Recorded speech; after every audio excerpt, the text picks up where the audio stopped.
ಬೆಂಗಳೂರಿನ ಯಲಹಂಕದಲ್ಲಿ ನಡೀತಾ ಇರುವಂತಹ ಏರ್ ಶೋ ರಿಹರ್ಸಲ್ ವೇಳೆ ಬಿಗ್ ಟ್ರಾಜಿಡಿ ನಡೆದಿದೆ. ಎರಡು ಸೂರ್ಯ ಕಿರಣ್ ವಿಮಾನಗಳ ನಡುವೆ ಡಿಕ್ಕಿಯಾಗಿ ವಿಂಗ್ ಕಮಾಂಡರ್ ಸಾಹಿಲ್ ಗಾಂಧಿ ಮೃತಪಟ್ಟಿದ್ದಾರೆ. ಮತ್ತೊಬ್ಬ ಪೈಲಟ್ ವಿಜಯ್ ಶೆಲ್ಕೆ ಕಣ್ಮರೆಯಾಗಿದ್ದಾರೆ ಅಂತ ಹೇಳಲಾಗ್ತಾ ಇತ್ತು, ಬಟ್ ಈಗ ಪತ್ತೆಯಾಗಿದ್ದಾರೆ. ಏನೋ ಸ್ಕ್ವಾಡ್ರನ್ ಲೀಡರ್ ತೇಜೇಶ್ವರ್ ಸಿಂಗ್ಗೆ ಸಣ್ಣ ಪುಟ್ಟ ಗಾಯಗಳಾಗಿದ್ದು ಕಮಾಂಡೋ ಆಸ್ಪತ್ರೆಗೆ ಅವರನ್ನ ದಾಖಲು ಮಾಡಿ ಟ್ರೀಟ್ಮೆಂಟ್ ಅನ್ನು ಕೂಡ ಕೊಡಲಾಗ್ತಾ ಇದೆ. 1000 ಅಡಿ ಮೇಲಿಂದ ಸೂರ್ಯ ಕಿರಣ್ ಜೆಟ್ ಬಿದ್ದಿದೆ.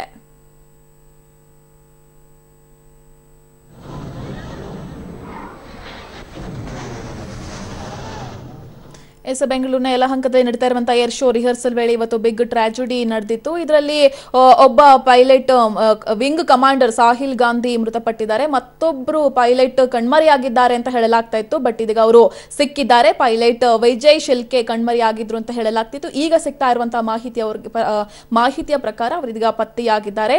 ಏನೋ ಸ್ಕ್ವಾಡ್ರನ್ ಲೀಡರ್ ತೇಜೇಶ್ವರ್ ಸಿಂಗ್ಗೆ ಸಣ್ಣ ಪುಟ್ಟ ಗಾಯಗಳಾಗಿದೆ. ಅವರನ್ನ ಕಮಾಂಡೋ ಆಸ್ಪತ್ರೆಗೆ ದಾಖಲು ಮಾಡಿ ಟ್ರೀಟ್ಮೆಂಟ್ ಅನ್ನು ಕೂಡ ಕೊಡಲಾಗ್ತಾ ಇದೆ. 1996ರಲ್ಲಿ ಸೂರ್ಯ ಕಿರಣ್ ವಾಯುನೆಲೆಗೆ ಸೇರ್ಪಡೆಯಾಗಿದೆ. 5 ಟನ್ ತೂಕ ಇರುವಂತಹ ಸೂರ್ಯ ಕಿರಣ್ ಜೆಟ್ ಇವತ್ತು ಪತನ ಆಗಿರುವಂತದ್ದು. ಬಟ್ ಏನ್ ಕಾರಣ ಇದೆಲ್ಲವೂ ಕೂಡ ಇನ್ನಷ್ಟು ಸಿಗಬೇಕಾದಂತಹ ಮಾಹಿತಿ. ವಾಯುಸೇನೆಯ 52ನೇ ಸ್ಕ್ವಾಡ್ರನ್ ಆಗಿ ಸೇರ್ಪಡೆಯಾಗಿತ್ತು. ವೈಮಾನಿಕ ಪ್ರದರ್ಶನ ನೀಡುತ್ತಿತ್ತು ಈ ಒಂದು ಸೂರ್ಯ ಕಿರಣ್. ಗಂಟೆಗೆ 780 ಕಿಲೋಮೀಟರ್ ವೇಗದಲ್ಲಿ ಹಾರಾಟದ ಸಾಮರ್ಥ್ಯವನ್ನು ಕೂಡ ಈ ಒಂದು ಸೂರ್ಯ ಕಿರಣ್ ಹೊಂದಿದೆ. ಇವಾಗ ಇನ್ನಷ್ಟು ಮಾಹಿತಿಯನ್ನು ಕೊಡ್ತಾರೆ ನಮ್ಮ ರಿಪೋರ್ಟರ್ ಉಮೇಶ್. ಇದೀಗ ಕಣ್ಮರೆಯಾದಂತಹ ವಿಜಯ್ ಶೆಲ್ಕೆ ಅವರು ಪತ್ತೆಯಾಗಿದ್ದಾರೆ ಅನ್ನೋ ಮಾಹಿತಿ ಇದೆ, ಎಲ್ಲಿದ್ರು ಅಂತ? ಉಮೇಶ್, ನನ್ನ ಧ್ವನಿ ಕೇಳಿಸ್ತಾ ಇದೆಯಾ ನಿಮ್ಗೆ?